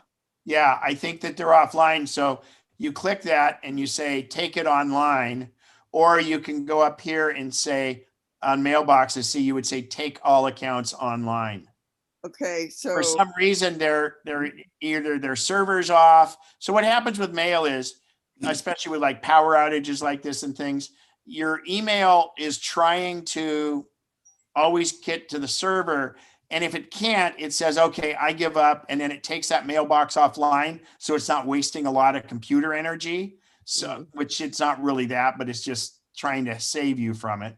So that's what you need to do, is make sure it's online. And I want to show everybody, here's a little trick.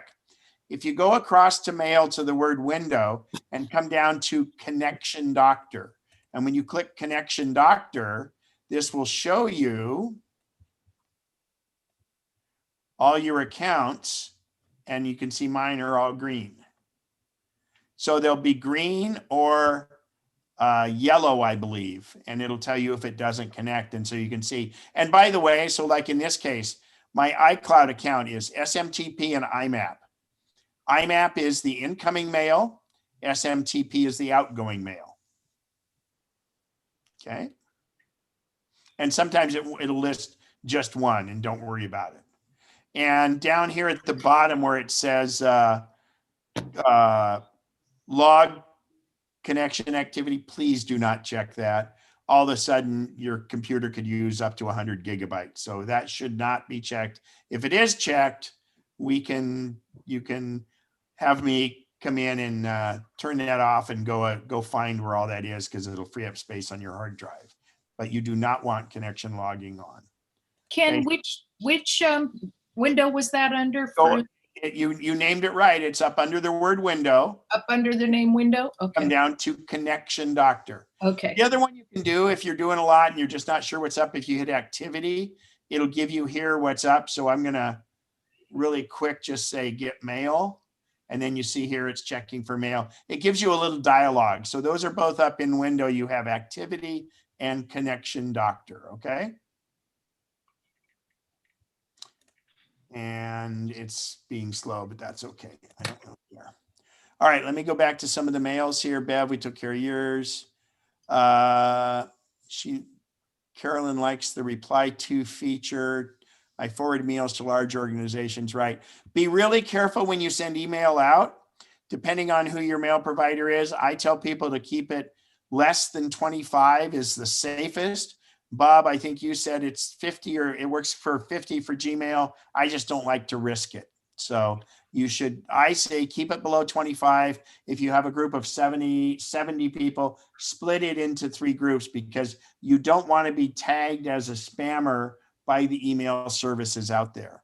Gmail is a rolling 12 hours. Yeah. And 500 every 12 hours. And then Comcast and others have different ones. Comcast is really strict. So Don McBride, I see the word key and I have no idea what that means. So go ahead.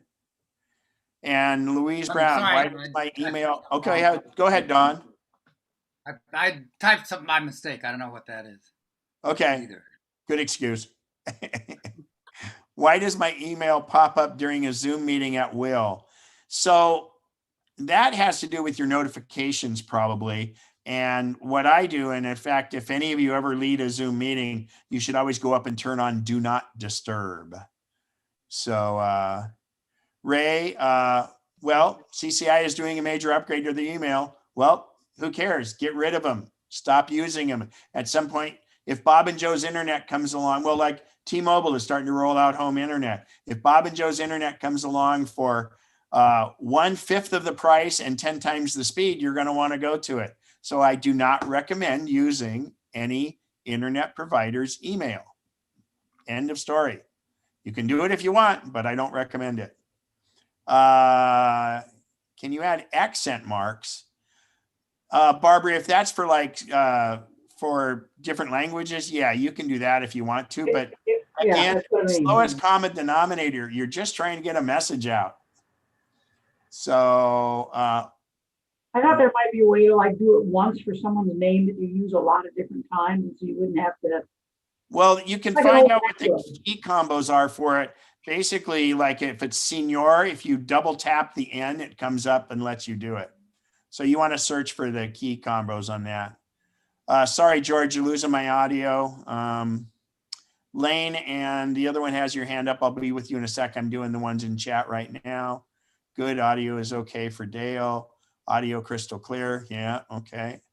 That was to help. Ray wanted to help other CCI question. Oh, previous. Okay. Thanks. Clear as a bell. All right. So let's go with the raised hand ones. Hang on here. Mary, go ahead and ask your question. Unmute yourself. You are okay. Yeah. When I asked about how do you tell if you've got Apple, I was looking to look in my settings or someplace so that I would know I was using. I mean, yes, I know I'm using it. Do you click on the post stamp? So remember, this reads your mail. It's not a mail service. Don't confuse it with iCloud. iCloud and Gmail are mail services, as is Comcast and all that. What all the mail, MAIL client, don't think of the other kind of mail client, it's something that goes out and goes and gets that mail for you. Just like Safari and Chrome aren't the internet, but they're the browsers that allow you to go out to the internet. Okay. So the Apple Mail program is a program. Just like Word and Pages are both word processing documents, and they're the program that lets you do them, but the actual document is its own deal. Does that make sense? Kind of. Are you saying then that we all automatically have the mail on our You have it our on Apple every device? Apple device, but you may not have it configured. And it's easy to configure it. You just put in your password and use your email address and username. If you've never used it, just click on it and it'll ask you to set up, and you'll use your existing accounts. Where, see, I mean, I'm using it, but I don't know where you would find it. Well, then how do you get to it? You click the postage stamp. Okay. Right? Okay. And then I had another question, or one comment is on keychain, that because if you, like you were saying, if you update your password, it's a good idea to go into keychain and delete. No, I never said go into keychain. Pardon? I never ever say go into keychain. Oh, but I delete, otherwise it gets weird. I delete the old. Do not ever, when I told you about keychain, I made you raise your right hand and swear to me you would never modify inside keychain itself. I say that to everybody. Oh, it's a read-only thing. Let your computer update keychain and delete the old ones, and it automatically deletes them now. It's great. Do not go in and manage keychain on your own. That'd be the same as thinking that you need new keys for your car. So you're going to go and you're just going to go get a key and get a hand file and then see if it works. And it's probably not. Thanks. Okay. So Lane, go ahead. Okay, I'm getting mail on my iMac and iPhone. When I erase it on my iPhone, it erases on my computer. Is there a way to prevent that? In other words, I could erase it on my phone. I understand. Who's your email provider? Well, I have iCloud and Comcast both. Okay, so you can go into your settings on Gmail and tell it not to do that. But most people want it to do that. And there's an old setup you can use on Comcast called POP or POP, but you could go into mail and do some settings. But why? So tell me this, why do you delete it on your iOS device? Well, I can't read some of that stuff. I mean, it's just way too small on my phone. I need it on my computer. Let it just roll off the bottom and then go to new email. I could do that. Don't delete it, because your new stuff always comes to the top, and just let it be down there, and then you're good. And then you can pick it up on your computer when you want. And then on your computer, you can decide to delete it or not delete it.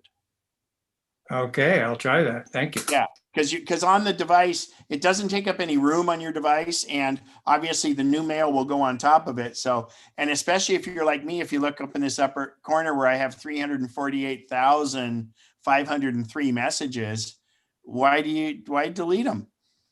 You might need them someday. I don't want to scroll through all of them looking for them. Well, you don't have to scroll through them to do them. You use the search window, which is a good point to bring up right now. So if I go to the search up here, I can click on search and I can search in anything. I'll search for the word party, and look at this. It shows me everything that had the word party in it, or the subject called party, or if it was from the holiday party headquarters. Almost 19,000 results. What's that? Yeah, 18,000 results. But then you can further define that to get down more and more. So again, there are a lot of people that want a zero inbox, and I applaud you there. And it's interesting. You'll have in the same house, you have some people that have tons of emails and others that have zero inbox. And George, I'm sorry. It's got to be your computer. If you keep losing audio, everybody else says it's good. So you can reboot when you get done or something. Or are you the one that was having internet issues because of the power? That could be it. So there is a recording and you'll be able to do that. The other thing, if you're having trouble, you could always go to the YouTube channel and it should be there, but sorry. Let's see. Margot is raising her hand. I don't see it, but oh, you're raising it physically. You can't do that. You have to unmute yourself or do it. So Margot, go ahead and ask your question.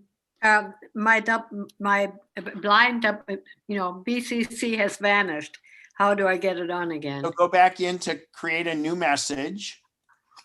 And then up at the top, it'll be a little different on yours. You just click that and just check mark BCC. Okay. Thanks. Is the keychain, Jim Deshawn, is the keychain the same on all devices? Well, hopefully it is, and usually it is. It syncs them all together, and just like contacts and just like other things, it syncs to your keychain down to the different devices. So yeah, Karen, so yours is an envelope, not a stamp, and that's because you're on a newer OS. On the older OSs, it was a postage stamp. So that's and then of course on iOS, it is an envelope. So in the newer Apple Mac OSs, they're going to the envelope, so there's consistency.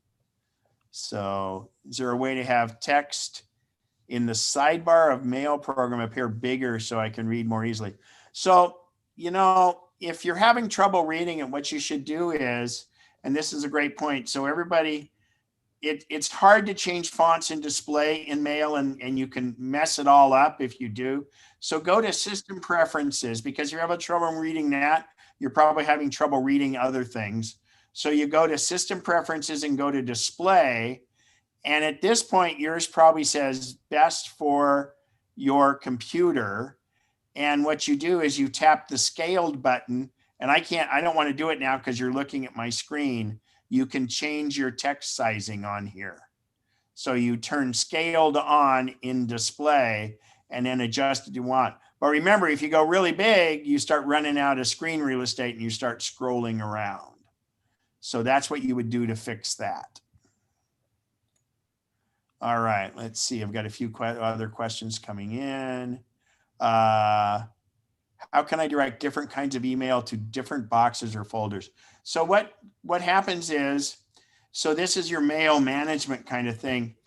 What you do is you can create first a new mailbox. So if I click the word mailbox and say new mailbox, then it's going to ask me, where do I want to store that? And first of all, you never want to store it on your Mac, because then it's not going to show up on your iPad or anything else. So I would go in here and I would go to my, let's just go to my Gmail account. And I have to go all the way. So I click on the account. Don't click on an existing folder. You want to click on the account. And I'm going to say a test. And I'm going to create this new mailbox on the side over here. And if we look over here, I have a lot of them. So I'm going to go down, and it probably is at the bottom. There it is. So it's at the bottom. So I would just take this, click and drag, and bring it up and don't put it in with the normal boxes they have there, but like for instance here, I'll put it right there. So now I have this box here, and I can drag things over to that and store them in that folder. And the beauty of this is, since I put it in my Gmail account, it'll show up on my iPad and my iPhone and everything. And while I have all these messages in my inbox, remember, those are just in my inbox. What I do here is I store, if I'm taking a trip, I create a new one for the trip. Like this is the trip I'm taking here to go skiing in Park City. So I just drag all the emails into it, like all my reservations and things like that. And I just use those for certain things. Here was Austria. A year ago, I was in Austria. And so that was all of that stuff. So that's how you do the mailboxes. And a folder contains multiple boxes, but I prefer to just do boxes.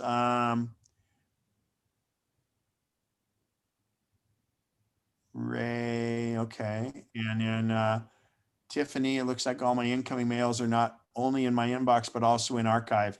Archive is what Gmail does when you try to delete something. It thinks it's an archive. You need a specific setting for that. So Louise lost her counter for incoming mail. The counter, by the way, on the left-hand side. So here's my all inboxes. These are the number of unread messages. So if I click on my inbox here, let's see. Oh, I've got to get this search closed. No, search is closed. Why aren't they all showing up? Interesting.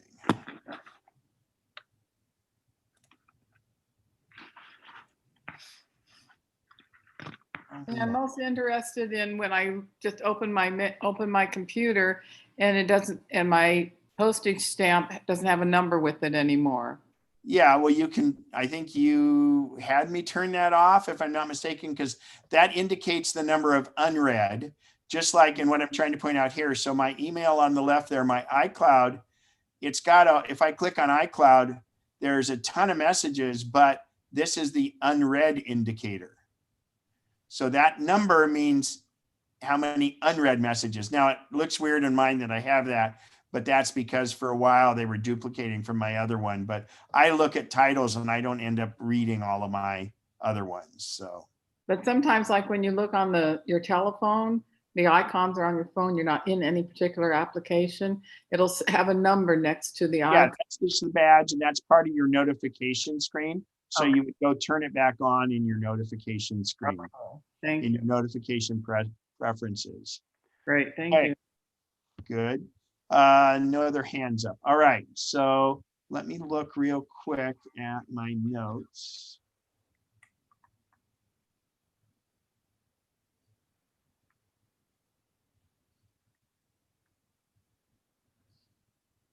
And since I had to do that reboot, it took it away.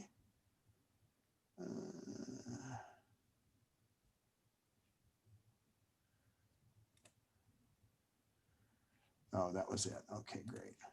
All right, so actually we're getting close to 9 anyway, and we have the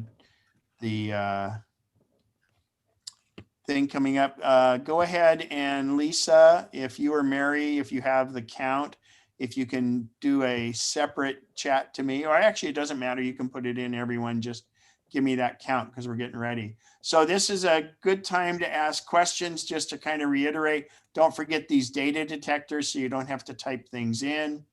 Don't forget to have BCC. Oh, I do want to show you one other setting. In mail preferences, you're going to want to do a couple things. So in general, in the general tab, Apple decided that junk shouldn't be searched. And you know what? Sometimes stuff goes in junk and you need to search for it. So you should check mark junk and says, when searching in all mailboxes, include the junk folder. So you want to turn that on. We're going to go across. And by the way, I should stress that coming up in not this Saturday's class that's coming up, because Pete's going to do it, I'm going to do 3 hours of mail and going to get you all the other information. We're going to dig into all these preferences and things like that. But I do want to show you just a couple quick things here before we go to the raffle. Under composing, Apple likes to say automatically select best account.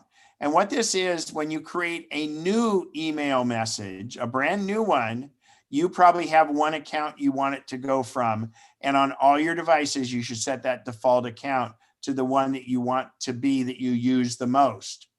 So when I do that, and I click new message, it shows up right here. If you reply to a message, it will always reply from the email that it was sent to. So like if this was sent to my Mac account, it would have shown this.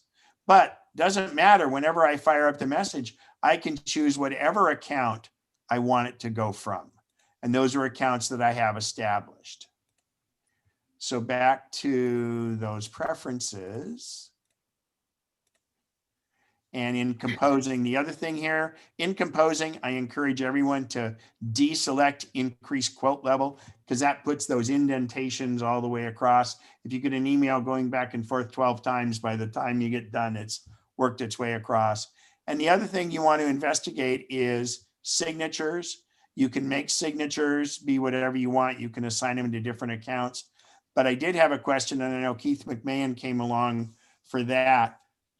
he's getting mail that's not really spam. It's from Microsoft Canada, but in fact, it's for someone else, but it comes to his email. So it's messed up and he's had real trouble getting rid of it. So what you do is you go in and create a rule. Like for instance, this was an email. I kept getting this email from this place. And I finally said, it's so-and-so at zol.co.zw. So they kept changing the name in front of it. So I said, create a rule that says if any of the conditions are met below, so if any of the recipient shows that it's from zol.co.zw, what do I want to do with it? I want to delete the message so I never see it. These were one of those where, and you never want to unsubscribe to some place that you're not sure if they're legitimate or not. So in this case, you create a rule and tell it what to do. Now rules, I'm going to go through with the, when I do the big 3-hour class. Here's another one that's kind of interesting. This is a company that a friend of mine, I've done their domain name for them, and they're called American Access Control. And this company in Florida is called American Access Controls. And so sometimes emails will come in for the Florida company. So I said, if it comes in, just automatically send it to her so that it goes ahead, and then delete it from my account. And then, it's their business and they get important stuff. And so it saves it that way. And they like it because, you're doing a good thing for them. So anyway, that's how rules work. But you have to be careful with rules because you don't want rules to be too broad. I would say you go specifically in each one. And I think rules are very similar to like smart mailboxes. People like to make smart mailboxes. And 90% of the time when somebody makes a smart mailbox, it's not smart because it's not created right. And all of a sudden, all your mail goes into a smart mailbox. So I don't encourage you to use that except under special circumstances. All right, so we're getting ready for the raffle. Anybody have any other questions on mail before we get into that? I'm happy to answer it. We got a couple minutes. Yeah, Ken, I missed how you got to the rules. Oh, rules is up here so you go to mail preferences and it's the last one on the right, rules. Got it, thank you. Uh-huh. Thanks. And you can test the thing. Tom, go ahead. And is there any way to sort the mailboxes? You're breaking up a little bit. Order. Are you trying to sort them by date? You broke up quite a bit. All right. No, the mailboxes on the left-hand side. Oh, okay. The only way I've found to sort them is by manually moving them. Is there any other way? Correct. And it seems to me that when you create a new one, like I remember I created that A test and it went to the bottom. That's what seems to happen. So I think you have to do it manually. I think it creates them chronologically and puts it at the bottom when it does it. When you quit mail, start up again, it'll be in the right place alphabetically. No. No. Not on my laptop, it won't. It'll do that on my iPad and my iPhone, but not on my laptop. Well, let me look here. They do look like they are alphabetical. So Bob may be correct there. Okay, just and that's a good tip. But then once you move them, they stay where you moved them to. Like here, winter. See, this one I didn't. Oh, so that's it. So if you manually move it, it's going to stay where you manually moved it. But if you created 5 new email boxes, it's going to order them alphabetically unless you move them somewhere. Yeah. Right, Bob? That's what I've observed. Yeah. Yeah, and that makes sense because these I didn't move around in there because I definitely don't do mine alphabetically. I do them. What I try to do is when it's a new box, like for this trip, I move it up higher so I can find it easier to do it because between Gmail and iCloud, I've got a bunch of them. By the way, so my iCloud is closed here. There's a little caret to the right. and I hit that, and that exposes those boxes. And so I do things like I always do my taxes. So anything that comes in, any 1099s, anything like that, I just drag it to that box and it's there, and it's all in one place when it comes time to deal with it. So, all right, I will close that. Okay, good. Don't see any more hands up, I don't think. Let's see. Oh, we do. Oh, Tom, we got you. And Mary, go ahead. Yeah, we had the power, the 20-hour power outage, and I have a UPS back to protect the computer. And the question I have is, should I have once the power was out and the computer powered down, should I then unplug the UPS from the wall? Only if there's electrical storms coming. Oh, actually, it's not a bad idea to anyway, because when they turn your power back on, sometimes there are spikes. Yeah, that's what I was wondering. It's rare, but it's important to do that. And it's a hassle factor, but I look at the price of the devices and then figure out what to do from there. Believe it or not, backup power supply also has a surge protector in it, but it's just best to do that. That's what I was kind of wondering. I wasn't sure what would happen. No, okay, it would do it, but then what happens is once it's plugged back in, it recharges your battery, so it's ready for the next outage. And if you do have a battery backup like that, you got to remember that your computer's not really designed to run on it. You want to go in and you want to turn everything off right away. Now, what I do is I have my cable modem and my router on my backup power supply. So I'll shut my computer down and everything, but I will in fact because they don't use much power, I'll let it use my battery backup as long as I'm still getting cable in, so that I can use my Wi-Fi without having to go over to use the hotspot. And we have one last question from Bev. Go ahead, and then we're going to get to the raffle because everybody's waiting for that. Bev? Unmute yourself, Bev. There we go. Okay. To save the chat bar. Oh, great question. I know to go in to chat and go over to the three dots. Yeah, go to the three dots and then just say save chat. And then it'll ask you where you want to save it.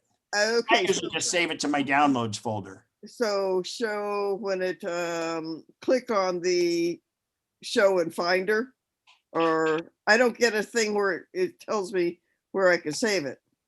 When you click the three dots, you don't get, after you hit save chat, you don't get someplace to. It says show and finder. It's gonna pop up when you quit the Zoom. It should pop up. It's gonna be in a folder called Zoom. Okay. Thank you. I just want to point out, Doug Arrington put a comment in. So he says he finds that the boxes will go alphabetically until you reach a certain number, and then that time they go to the bottom. So that's interesting. So we can all experiment and find out what number that is. All right, so let me save the chat myself. And it saves it into a Zoom folder. All right, so what we have for the raffle tonight is we're doing, let me unshare my screen here, hang on. We have 55 active members here in the chat, or in the thing. Let me put that down. And so what we do is we do a random number. You're still, oh, there you go. We do a random number to determine, we have Siri give us the number. So we're going to do 4 $25 gift cards from that company that starts with A, and AM, not AP. And we have 2 $100 gift cards. And then we have a third $100 gift card. Am I doing that right? Aren't I? Yeah.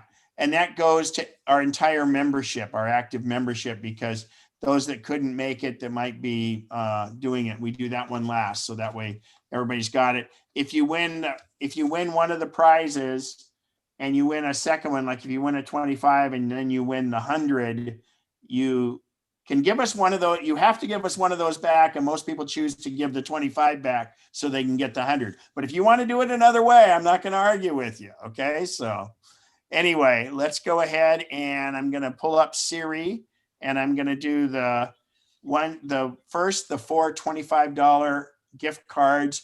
And I have not seen the numbers that they've assigned. Both Mary and Lisa work on this to make sure that everybody that is a member that's here attending gets a shot at this. So here we go. Give me a random number between 1 and 55. It's 33. 33. And who is that? 33 is Lane White. Okay. Go ahead and mark that. Yay. Congratulations. We'll do another one here. Give me a random number between 1 and 55. Oh. It's 1. Oh, it's 1. It's inclusive. Barbara Moore. Barbara, congratulations. So by the way, you guys will get an email from me this evening once this is all done, and it will come from the company that starts with an A and an M, and you'll have a gift card to that. So now for our third $25 gift card, give me a random number between 1 and 55. The answer is 52. 52. 52. Cheryl. Cheryl Souza? Yes. Great. Congratulations. All right. Our last $25 card is, give me a random number between 1 and 55. It's 54. Wow, 52 and 54. Tom Plum. Tom Plum, congratulations. So now we move up to the two $100 gift cards. Give me a random number between 1 and 55. It's 28. 28. Now we're kind of in the middle. Karen Downs. All right. Congratulations, Karen. Give me a random number between 1 and 55. It's 23. Right next to it at 23. Armin Tabor. Oh. Fantastic.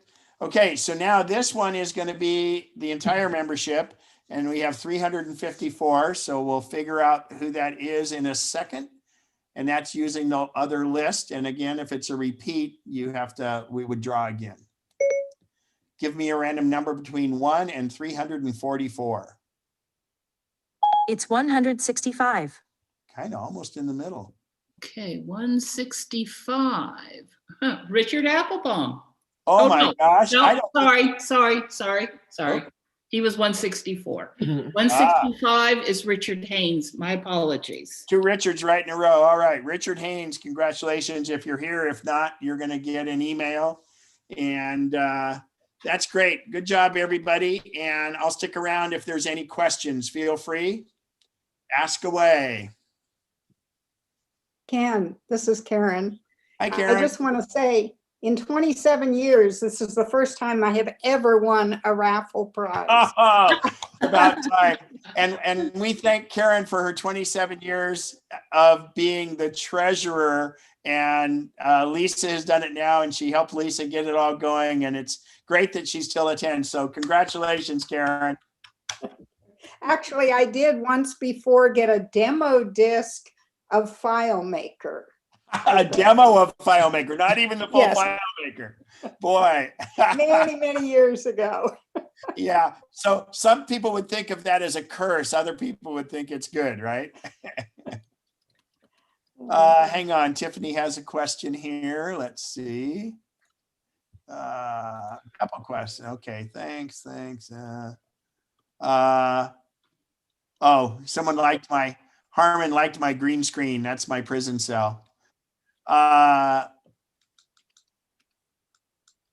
No, the MacBook, that was an iMac so Tiffany asked about the 2 MacBook Pros. I have 2 that'll probably be up for sale next month. But the iMac has been spoken for, and that was a 2010 that was free. So Tiffany, that one was taken care of. Bob messaged me during the meeting there. So anybody else? Oh, Karen, go ahead. Thanks, Karen Ken. Papa. I think I lost you when you were trying to show how to move some of those files, because I know what happens is if I leave my mail program open up on my computer, when I get mail, it gets pre-filtered into my folders and then I don't get them on my devices. Was there, how do I, if I forget, do you have a to turn them smart, off, how can I do that? do you have smart mailboxes set up? I do, but that's not, they don't go in smart mailboxes. She probably has her mailboxes set up on her Mac rather than in iCloud. Yes, and how do I get them to come in on my? Oh, I see what you're saying. Yeah. Yes, what you need to do is, do you have a Gmail account? No. Do you have an iCloud account? I do. So go into your computer that has the On My Mac account and go to that mailbox and click and drag it down, and not into one of the folders. It'll become a straight line down on your iCloud account. And then it will take a little while, but it will fill in and it will copy all those from that box from On My Mac into the iCloud. But what's happening, you have to remember, it's actually sending them and then bringing them back in, so that's not instant. So don't think that it's not working. Oh, and I okay. do one of your smallest boxes first. And again, when you drag it down and you put it, you want it to become a straight line way over by the left margin. You don't want to hover over a folder, because then it'll put that in the folder. And if it goes in that folder, you can drag it out. But it takes a little while because it's actually sending all those mails from your Mac to your iCloud account. It's not happening within the computer. Okay, that I think I was able to successfully do that, but I didn't realize it didn't happen a little bit faster. So that answered my question. Thank you so much. And Luis Brown has a question. Do you have to be in a Zoom meeting to change the virtual background? No, if you just fire up your Zoom, you just fire up Zoom and you go up to Zoom preferences and come on down and go to video, and you can change your virtual background there. And Dawn, yeah, I recommend people avoid smart mailboxes unless you're good at it. I've seen it. It just can mess things up unless you can get really specific about it. But it's kind of like making rules. You have to be careful what you tell it to do. But yeah, they can be utilized, but I want you to walk carefully doing it, because at some point I've seen many times where all of a sudden all the mail ends up there and that's not what they intended. I have a question. Go ahead. You had mentioned at one point about not unsubscribing if you don't recognize, and that kind of concerned me, because I do unsubscribe to mail a lot. Okay, so I said, don't unsubscribe if it's a nefarious place or you're not sure if it's a real place. So let me explain that a little deeper. Let's say that you get spam and it's something you may have subscribed to, or it's a place from the US. When you hit unsubscribe, that's fine. If it's someplace that's nefarious, you're better off telling it to go junk or telling it it's spam rather than unsubscribe, because if you unsubscribe, they say, oh, we just verified that that's a legitimate email address, and you're likely to get more. So I didn't make that clear enough, and I appreciate you asking that. Okay, so then, but if you put it in junk, does junk actually, then will they get the message, or will you? No, you don't want them to get the message. And instead of junk, you're going to want to go into your mail service and tell it it's spam, and then it will be further blocked for forever. Junk you can do, and sometimes stuff goes into junk. You can actually use junk as a tool, and I'll give you a perfect example. Years ago, I would go to the Apple store in Roseville, so I signed up because I would go through it through JCPenney when it was upstairs, and so I'd sign up for the JCPenney email, which you would notoriously get every week or 10 days or whatever. So I would tell it to go to junk, even though I signed up for it. And that way, if I was going to the Apple store and I needed to pick up a pair of pants or anything, I would go into my junk folder and look for the JCPenney ad that never went to my inbox. And therefore I could look at it. And then when I went there, I could get the deal of the century, Okay, thank you. Yeah, you're welcome. And then Carol asks, and by the way, junk mail is essentially a smart mailbox, but it's not really a smart mailbox. But where did you say to go when you delete mail that it will delete on other devices? Well, that depends on, so Carol, that's, if it's Gmail, you have to turn the archive setting off and you want it to go to delete. And then if it's Gmail, it should work on all your devices, but each one has to have that little tweak. If it's Apple's iCloud, no problem. You delete it on one device, it should delete it on the others. And I would recommend that that would be one that we want to further address in the 3-hour Saturday class. Yeah, so Doug says, didn't junk used to eventually block the sender? You know, Doug, I think that I'm not positive on that. And I think it really varies with who it is. So whether it sends a message back, it really depends on the email provider, whether it does permanently block it. But I think it's maybe the other way around. And I'm not positive, but in my mind, it's you have stuff that automatically goes to junk because the mail provider said it might be spam. So do you have anything further on that? Because you're pretty up to speed on this, Doug.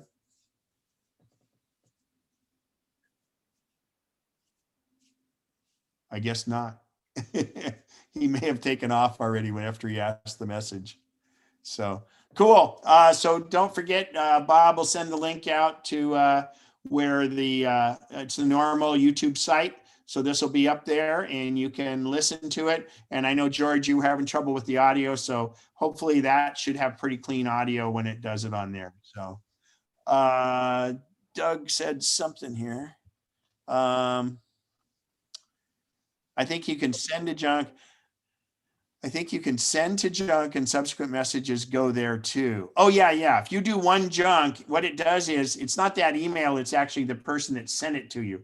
So if Bob's Pet Spa, for instance, if you decide to send one of Bob's Pet Spa to junk, then any subsequent emails from Bob's Pet Spa will go to junk. So when you said permanently block, I thought you meant that you wouldn't even get it, that the email service would do it. Junk isn't really blocking. What that is it just goes into that box. And again, you can use it like a tool. So, all right. Anything else? Have a great one, everybody. And watch out. It sounds like it's a little windy out, but more's coming.